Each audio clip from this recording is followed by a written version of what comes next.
When you look at the numbers now and how close it's been, Donald Trump is right on one thing. The pollsters got it wrong again. We all thought that Trump had maxed out his possibility for getting new constituents, broadening his base.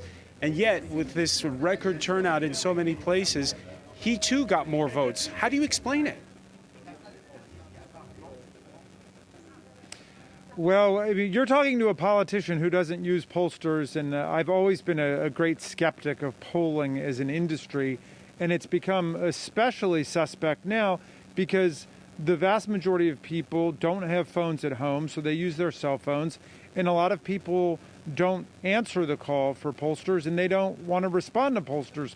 So you can imagine how that would be true of a lot of Trump supporters. So that's one possible explanation of what's going on. But the other, of course, is simply that the full force of the Biden vote, what we call the big blue wave, has not come in yet because so many Democrats decided to vote by mail because Democrats have been much more likely to follow the COVID-19 precautions, whereas Donald Trump was telling his supporters not to trust vote by mail and to go and vote on Election Day. So it may very well be that the so-called red mirage begins to dissipate and flow away, and the big blue wave comes rolling in Wisconsin and Michigan and North Carolina, even in Arizona, as the mail-in ballots are counted.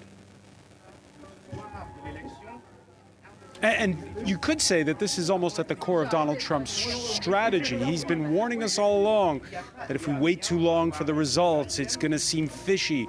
He cried foul overnight. The longer it goes on, the harder it is. At what point do you say that we're in a constitutional crisis? No, all of that is propaganda and disinformation. There is not a single state in the United States of America that has a law that cuts off the counting of ballots at midnight on Election Day. There's no Cinderella law for the counting of ballots. Every state has a law that all ballots must be counted regardless of when they were cast. And so when President Trump says, let's just stop the voting, and there are 22 million votes that haven't been counted yet, he's not talking about stopping voting. He's talking about stopping the counting of ballots.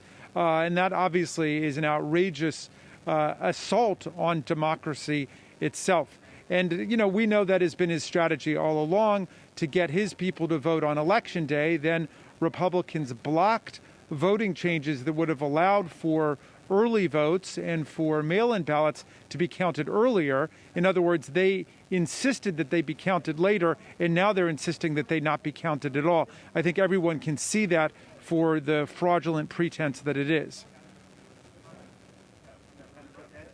And how you work with Republicans every day when you're on Capitol Hill, how resolute is the other side, you think?